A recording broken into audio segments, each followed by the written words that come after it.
नहीं, मैं निकिता राकेशवानी रायपुर छत्तीसगढ़ से, और आप देख रहे हैं हंगामा न्यूज। इस वक्त हम मानव तूता मैदान में मौजूद है, जहां की कुछ स्थिति मैं आपको दिखाऊंगी। मैं कैमरामैन साथी से कहूंगी वहां वो आपको यहाँ की एक झलक दिखाए। आप देख सकते हैं कि कितनी तादाद में यहाँ पर महिलाएं मौजूद है, और ये महिलाएं वही महिलाएं हैं जो स्कूल मध्याह्न भोजन रसोइया संघ है। ये वो महिलाएं हैं जो स्कूल में पढ़ने वाले बच्चों के लिए कम से कम संसाधनों में खाना बनाती हैं। ये वही महिलाएं हैं।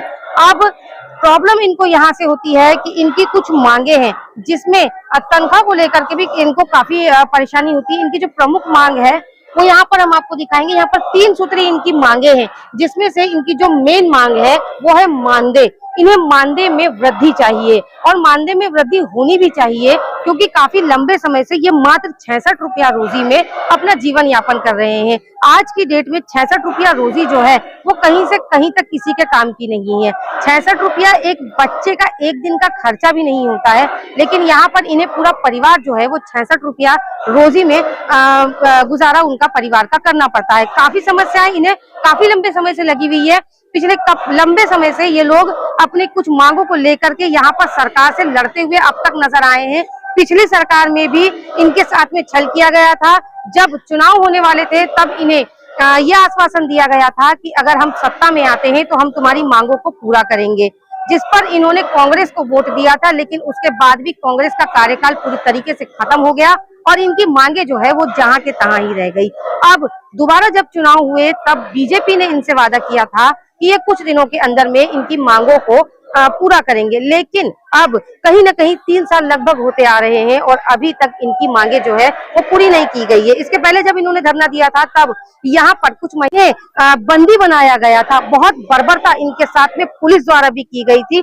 पुलिस ने आधी रात को इनके साथ में बर्बरता की थी। काफी कुछ ये रसोइया संघ लंबे समय से झेलता हुआ आ रहा है, लेकिन बहुत ही ज्यादा शर्म की बात है कि शिक्षा से जुड़े हुए लोग हैं, जो बच्चे पढ़ने के लिए आते हैं, उनके लिए ये महिलाएं खाना बनाती हैं। लेकिन आज इतनी बदतर कंडीशन हो गई है कि इन्हीं की सुधी लेने वाला कोई नहीं है। ये लोग मंत्रियों के दरवाजे लंबे समय से खटखटाते रहे हैं, लेकिन मंत्रियों ने इनकी आवाज को अनसुना किया है अभी तक। ऐसा हमें भी नजर आया है और ये बहुत ही ज्यादा शर्म की बात है। आइए कश्यप जी से जुड़ते हैं और उनसे कुछ बातचीत करते हैं। कश्यप जी, क्या कुछ समस्याएं हैं जो अभी तक बनी हुई है? इतना लंबे समय से आप लड़ रहे हैं, लेकिन अभी तक आपकी मांगे पूरी नहीं हुई है। जी, आप मैं बता रहा हूँ मैम, देखो आज ठंड के दिन में है, छोटे छोटे बाल बच्चे को लेकर हमारे गरीब माताएं, बहनें, भाई हैं, ये सभी लोग यहाँ 3 सूत्री मांग को लेकर आज बैठे हैं। और 3 सूत्री मांग में से क्या मांग है? सबसे पहले हमारा मुख्य मांग तो है हमको कलेक्टर दर में मिलना चाहिए, क्योंकि प्राथमिक पाठशाला में हम लोग काम करते हैं, मिडिल स्कूल में काम करते हैं। ये सरकारी स्कूल है, तो हम लोग 10 बजे से लेकर हम 3 बजे तक काम करते हैं, जो 3 घंटा 5 घंटा होता है। तो 5 घंटे की हमको मानदेय मिलना चाहिए। जब सरकार 1 घंटा में मनरेगा की मजदूरी में 261 रुपया देता है, तो हम 5 घंटे काम करते तो हमको कलेक्टर दर मिलना चाहिए कि नहीं चाहिए? तो हम सरकार से अपना अधिकार मांगते हैं। हम जो काम करते हैं 5 घंटे की मजदूरी मांगते हैं, कोई अतिरिक्त नहीं मांगते। हमको 15,000 20,000 ऐसे नहीं बोलते। कम से कम हमको मिनिमम कलेक्टर दर दे, ताकि हमारे परिवार चल सके, हम अपने परिवार का भरण पोषण कर सके। यही हम सरकार से हम निवेदन करते हैं। और उसी उद्देश्य से लेकर आज पूरे प्रदेश के रसोइया बहनें, माताएं यहाँ एकत्रित होकर हम सरकार से निवेदन करने आए हैं, ताकि हमारी मांग, लेकिन सरकार ने हमारे संगठन के बारे में कोई भी विचार विमर्श नहीं किया, ना उनके कोई प्रतिनिधिमंडल हमसे मुलाकात करने के नहीं आए। हमारे रसोइया के पास में अभी खाने के लिए चावल नहीं है, पीने के लिए पानी की व्यवस्था नहीं है, लकड़ी, दाल, चावल, बहुत सी परेशानी है।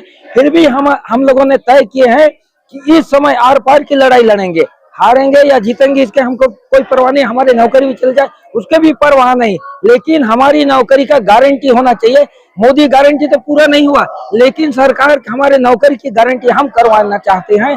लेकिन अब मैं सरकार से कहना चाहता हूँ कि हमको अभी कलेक्टर दर जब तक नहीं देगा तब तक हमारे पूरे प्रदेश के रसोइया यहाँ से एक तस्मस नहीं होना चाहिए। हम पूरे रसोइया से यही निवेदन करना चाहते हैं। आपसे बीच में बातचीत हुई थी तो आपको कुछ आश्वासन भी दिया गया था, तो क्या उस आश्वासन को पूरा नहीं किया गया? देखो, सरकार से मैंने बातचीत तो किया था पिछले सत्र में, 6 मार्च को किया था। सरकार ने मात्र आश्वासन दिया था कि इस बजट में आप लोगों के लिए कुछ नहीं है, आने वाला बजट में आप लोगों को निश्चित शामिल किया जाएगा, ऐसे आश्वासन मिला था। लेकिन 1 साल तक हम लोग इंतजार किए, उसके बावजूद भी हम लोगों ने प्रत्येक जिला में 28, 29, 30 जुलाई को 3 सूत्री मांग को लेकर हमने पूरे प्रदेश में 3 दिवसीय धरना प्रदर्शन किए। वहां से भी सरकार को आवेदन किए कि हमारी 3 सूत्री मांग को बहुत ही जल्दी पूरा किया जाए बोलते, लेकिन उस पर भी सरकार द्वारा विचार नहीं करने के बावजूद भी अब हमको पुनः यहाँ तूता मैदान में आने की मौका मिला है। आप देख सकते हैं काफी लंबे समय से ये रसोइया संघ जो है वो काफी लंबे समय से अपनी मांगों को लेकर के लड़ता हुआ अब तक नजर आया है। एक बार मैं फिर से आपको दिखाऊंगी, आप देख सकते हैं इन महिलाओं को, इनके साथ में बच्चे भी शामिल हैं, इनके साथ बच्चे भी हैं जो यहाँ पर आए हुए हैं। 5 दिन तो लगभग इन्हें हो गया है, लेकिन अब देखना ये होगा कि इनकी ये जो लड़ाई है ये कब तक चलती रहेगी और आखिर सरकार जो महिलाओं की सुधि लेगी। क्योंकि एक तरफ महतारी जिसे बहुत बड़ा दर्जा दिया गया है, मैं एक तस्वीर पे आपकी नजर घुमाऊंगी, आप देख सकते हैं छत्तीसगढ़ महतारी, यहाँ पर छत्तीसगढ़ी महतारी भी मौजूद है, इनकी भी पूजा अर्चना यहाँ पर चालू है। और ये छत्तीसगढ़ महतारी की बात करने वाली सरकार आज हमारे घर की जो महतारियां हैं उनके साथ में इतनी बर्बरता करती हुई नजर आ रही है। अब देखना ये होगा इस पूरे मामले पर सरकार इनका संज्ञान कब लेती है और कब इनकी मांगों को पूरा करती है। इसके आगे की अपडेट के लिए बने रहे हमारे साथ और देखते रहिए हंगामा न्यूज।